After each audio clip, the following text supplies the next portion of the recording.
Hello and welcome to the Cardiac Cats YouTube channel. I'm your host, Jacob Shorba, and we are here for what will probably be the last 2025 NFL mock draft that we will do before the actual draft takes place on Thursday. Now, before we get into this, I want to start by saying this is going to be a predictive mock draft. So this is not necessarily as much of what do I want to do with these picks, but what do I think the Jaguars will do. And in all fairness, it is really hard to do these types of drafts and to get the right people. You might hit on a late prospect that the team has clearly been infatuated with this year. Could be Pat Bryant, could be that name. But generally, the draft is very unpredictable. But we are going to talk about some of the players Jacksonville could target and what could make sense for them. Now, you'll see here, the draft has already started. I've had to do this pretty much all year because, unfortunately, the PFF mock draft simulator is wildly inconsistent with the players that go early. And at this point, it's very arguable that the top 4 picks are set in stone for this draft. It really feels that way. Cam Ward's going to the Titans. Flip the 2 picks here. We've even heard Daniel Jeremiah just straight up say that Travis Hunter is going to the Browns at this point. The Giants seem to be going with Abdul Carter. There's been pretty much no pushback against that. And then the Patriots have really high odds to draft Will Campbell, and there's even some pages that are confirming that, if you believe in them, right? Pretty Ricky is one of those pages, or Slick Rick as he goes by now. So that leaves Jacksonville at 5. And the whole entire offseason, we have been told over and over and over and over and over, it has to be Mason Graham. The Jaguars' defensive line is terrible. That is the worst unit on the team. They have nothing on the interior. They just have to draft Mason Graham. Then we move on to the next pick. Really just no analysis of the Jaguars pick all offseason, and honestly, it upsets me. It's been frustrating because we cannot have honest conversations with a lot of the people who are doing these mock drafts. And the reality is that what they overlook is a lot of things. I think the biggest of those being that you have a player in Eric Armstead that played basically exclusively a defensive end last year, moving back inside. You have a second-round pick at that position from last year, given a different regime, but a player who's going to be a big part of things. They could still take a defensive line. They could still take a defensive line. But at the end of the day, it is not a situation where you look at this and say they have no choice. They have to take Mason Graham. Doesn't matter if there's a better player. This is the only guy. We've talked about this before, specifically on the last video I put out. The Jaguars, the way they have built their roster, there are no clear needs, and there are a lot of areas that you want to be better at. That is essentially what they've done. So you have a roster where essentially, you're going into the draft and you want to get the best players available. You want to get superstars on this team. And we've been talking about it now for a little while. That player at number 5 of what is available is Ashton Jeanty. And now the betting odds have flipped to the point where we went from plus 4,000 to now Ashton Jeanty being the favorite for the Jaguars. Now, I'm going to be clear. This is not some 100% thing. I think it's very high odds, but there is the possibility that, say, the Bears or the Raiders, probably the Bears, though, would come in, either jump Jacksonville at 4 in a big trade, and Ben Johnson just forces it and tries to get the last big thing he wants, or they trade up with Jacksonville. That is still on the table, and we could see the Jaguars move back, and then maybe they're taking Tedero McMillan, who's another player they've been very closely associated with. But everything we are hearing is pointing to Ashton Jeanty. As much as people are out here just trying to throw that in the trash, trying to ignore it, trying to force the chalk pick that we have said all offseason, it is not some obvious thing with Mason Graham. And so I would say right now, if I had to bet what happens, the top option for me is that I think they take Ashton Jeanty at 5. And if that's not the case, I think a team moves up with them at pick number 5, probably the Bears, takes Ashton Jeanty, and the Jaguars get Tetairoa McMillan, say at pick 10. So, that is where we sit here. I personally think the draft basically at this point starts at pick number 6. I think we're very close to that. And so Ashton Jeanty is going to be the pick for me at number 5. So we've already had the conversation. I'll just be clear about this. We're not going to rehash the whole thing here, why you pick Ashton Jeanty. We gave some thoughts on that. But if you want to watch that video, I just put it out recently and making my case on why I think he should be the pick for the Jaguars. Now, Jacksonville could get aggressive at pick number 24 per se, moving up with the Vikings. They could move into the late first round. I also think this is a team that at the end of the day values having draft capital, and I don't think a lot of teams want to move up. And as much as I would be excited for the Jaguars to move up with the Vikings or say it's the Rams, I would say I don't think that happens at the end of the day. I think it gets rode out until they're at pick 36. So we'll take a look at the board here. See if anything stands out. So I would say players I think Jacksonville could go after. I think you would throw on Jack Betch as one of those. Could be a little early for him, but I don't think they'll be too afraid of that if the guy fits what they want to do. And I think he would be a phenomenal player to play in the slot for the Jaguars. And if you can't get him at Ekbuga, if he doesn't fall, Betch does a lot of the things you would love to get in the slot, and it's an area where I don't think the Jaguars have a great player right now. So I think you could take someone like this. Derek Harmon also happens to be someone who's fallen here. I think he would be arguably the best pick of what I would do. I think other players you could throw out. Carson Schlesinger, well, he is not a need. I would say this could be possible just for the perspective of the Jaguars wanting to bring players into the building that, being nothing more in themselves, are going to elevate the culture. I think Schlesinger is phenomenal for that. I think he would help make a big-time impact. I think he's going to be a good linebacker. So I could see a pick like that taking place. Of these other options, I would say it's probably reaching with a lot of these other names. I don't think they'd have any of these players super high. So for me, I would call out those guys.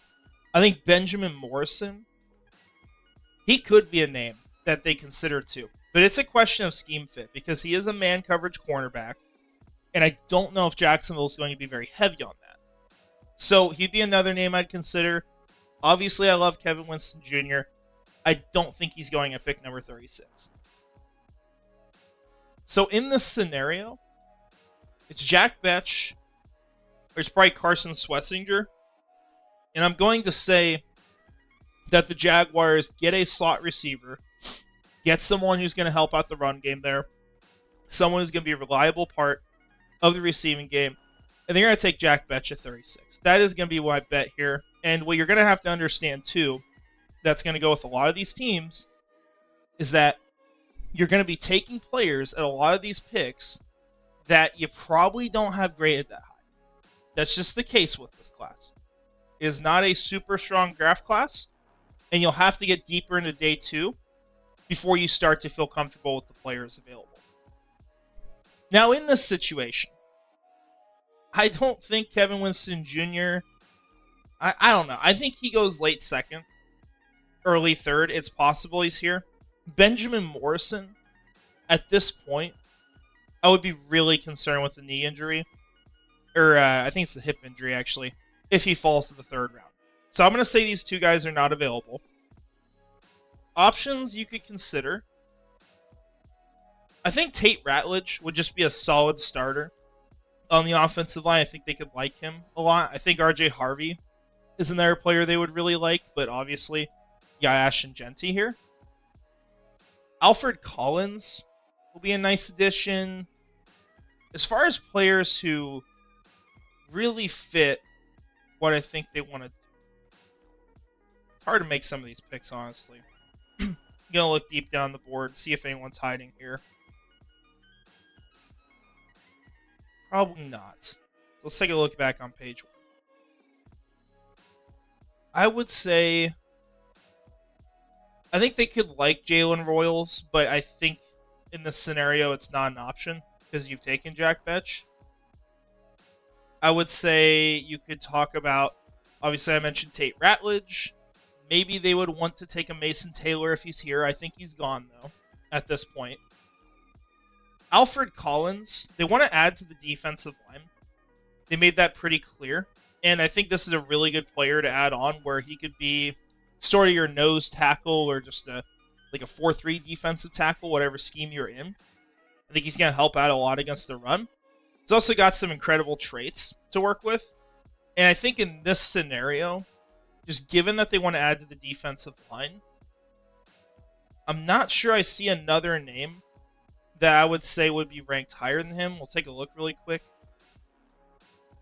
Yeah, I don't see the player that would be higher. And we've heard they want defensive interior. So in this situation, I'm going to say they would take Alfred Collins. Let's take a little bit of a swing here. Get in a player that already is really good against the run and helps out a position that you can add to, for sure. Now, pick 88. Tate Ratledge is still here. Another player who is still here that I think would be in consideration is Wyatt Milam.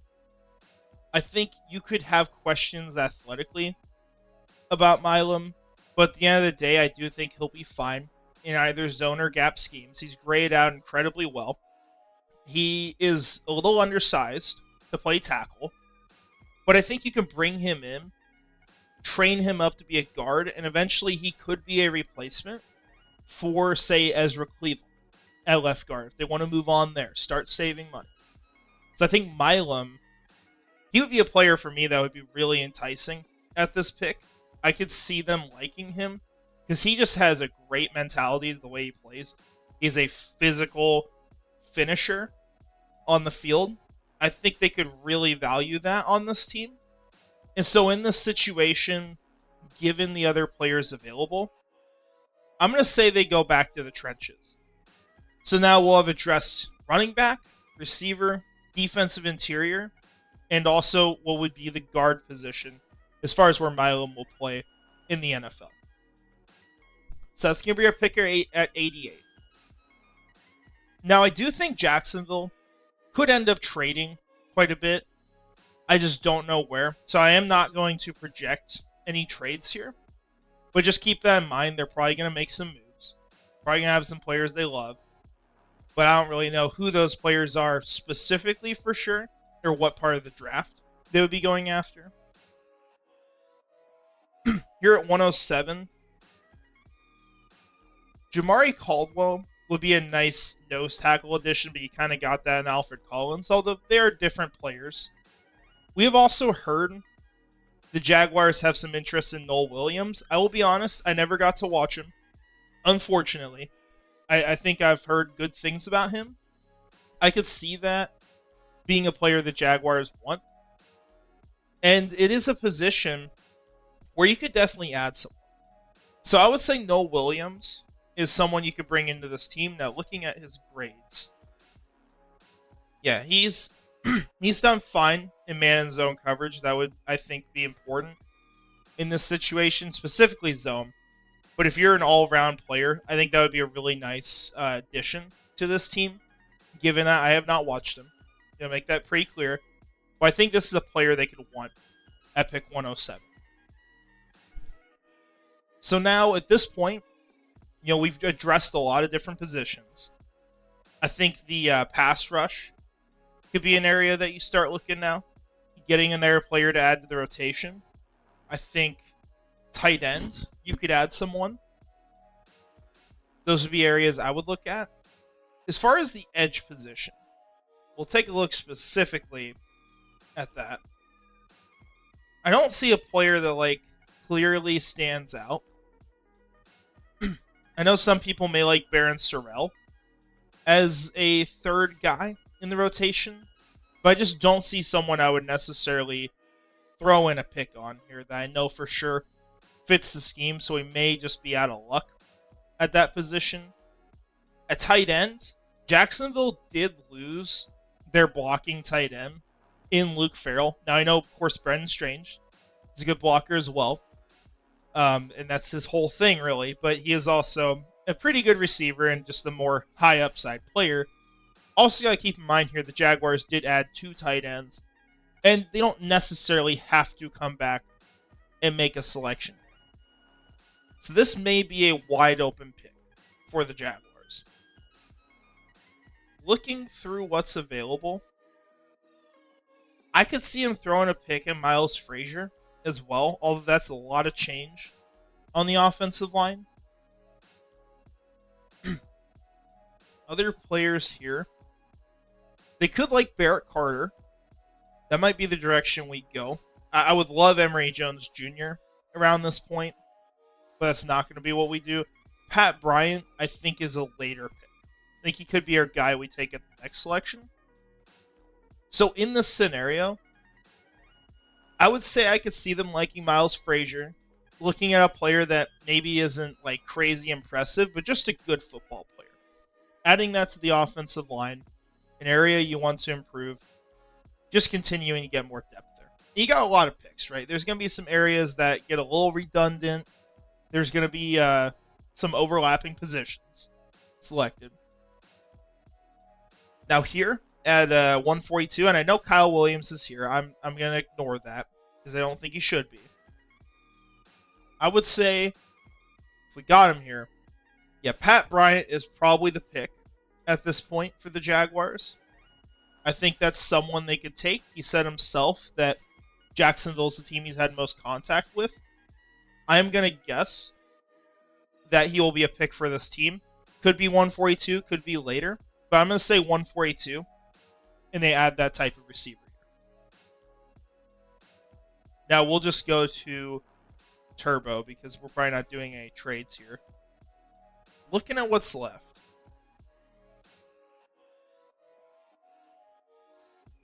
I've heard good things about Craig Woodson. Just about him being a really good football player. A little bit underappreciated. Once again, did not get to watch him. I could see that being the type of player that they target. If they want to add another running back, and Kyle Monangai is somehow available here, I think they would fall in love with that type of player. But at the same time, I don't know if I'm going to force that here, and I don't know if he's here at 182. It's possible. It would be pretty disappointing, though, as a Monangai fan, if he falls that far. I'm going to say that's probably our first option we threw out here. Craig Woodson. I'm going to say this is probably the direction they would go. You're going to get another Cal defender, get another safety. As far as his size, I'm curious where he... Yeah, he's a bigger guy, according to this. So that's good. We're going to say they go that direction with this pick. Pairing up teammates as well. We know Gladstone's had success with that. Now, pick 194. Let's look back through here.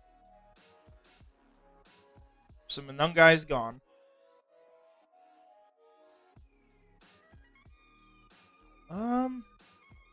Jay Higgins could consider that here. Not a great athlete, unfortunately. That's a big limitation with him. Not great size either. It's all kind of unfortunate stuff. Hunter Wohler could have been a player we considered too, but we have added to the safety room. So unless we have like no other options, we'll probably go in another direction. See if we got anyone hiding here. We're kind of running out of options here with 2 picks left.